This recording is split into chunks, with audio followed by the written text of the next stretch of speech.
We're going to move down the documentation trail to a commercial invoice.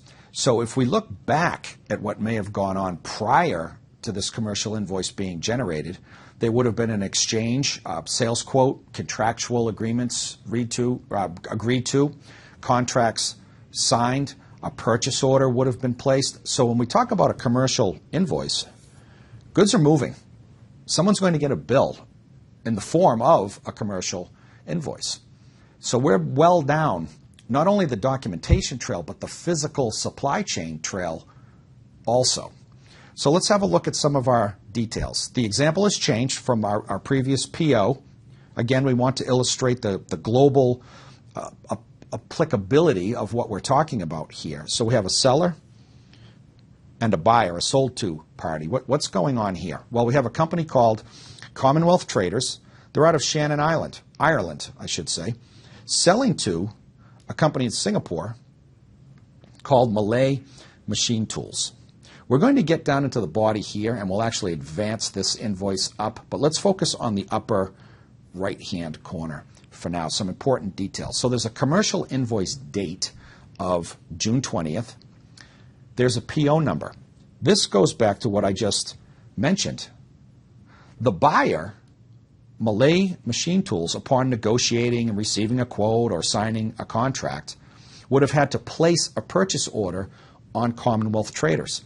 This is a cross-reference tool, like we saw in the PO scenario, where the original quotation number was cross-referenced. Here, again, we're further down the documentation trail, so the reference here is going to be the PO number. This is the PO number placed by Malay Machine Tools. We have 30-day payment terms. We have delivery terms, which is synonymous with the use of what are called Incoterms. DAT Singapore Airport. We said this earlier on the PO. We're going to talk about Incoterms when we get to the logistics module, but for now, suffice to say that this means something very specific in terms of how these goods are going to move, who's responsible for what between the two parties, and who pays for what in terms of transportation. As we continue down, we see that the agreed upon transportation mode is air freight, and that the shipment date is June 21 of the same year. We always want, as we saw when we went over our contractual clauses, to be specific about our currency of sale. In this case, it's euros. That makes sense. Our company, our seller, is in Ireland. So let's move down just a bit here. I'm going to move this up so we can see everything we need.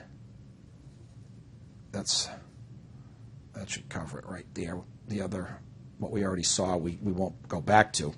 So now we're getting into the body here. We're looking at this component here. Quantity of one, product description. When you're using a commercial invoice, this is the key document that will be used not only to acknowledge that a purchase has been made and that Malay Machine Tools has to pay for this merchandise, but for customs clearance, this is the key document, starting with the product description. Very, very important. So what do we have going on here? A numerically controlled lathe.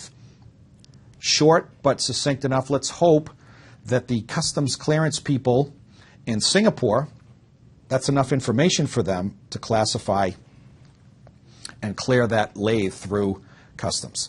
What else do we have? Kilos. 500 kilo, that's how much this particular lathe weighs. We have some measurements. It's in a wood crate. You might say, well, why would you have to include that? Maybe in the earlier negotiation process, the buyer stipulated, due to the sensitive nature of a numerically controlled lathe, that it had to be in a wood crate so it wouldn't get damaged. That could be a reflection of the original negotiation. Let's assume that it is. We have a unit price in euro. This little symbol here, it's different from USD, isn't it? That's the euro symbol. So we have an extended price of 170,000 euro. A couple of other things here that warrant mention. What's going on here with these other charges? Well, it shows inland freight to Shannon Airport. That would be the inland freight of the merchandise moving from, let's move this back down very quickly, from Commonwealth Traders to Shannon Airport. That's €300. There's an export customs clearance. That's export from Ireland. That's a legitimate charge of €100. And then air freight from Shannon to Singapore of €1,500. The question becomes, and we will answer questions like this in our logistics module, based on the Incoterm that was used right here, are these legitimate charges that take us to a complete charge of $171,900? I can tell you in the spirit of being succinct that using the DAT Singapore Airport and the seller including these charges in the invoice, this is legitimate. If it had been a different Incoterm, free carrier, Shannon Airport, for example, these charges would not have been legitimate. We won't say why now because it's a little too detailed, but we will talk about that in our logistics module. But the point is, as it relates to this section here, we have to know, based on our understanding of Incoterms, are these legitimate charges? And the answer is yes. So this commercial invoice is looking pretty good in terms of seller, buyer information, all the details we saw here, bearing in mind that the company in Singapore is going to use this information to clear customs. Pretty solid there.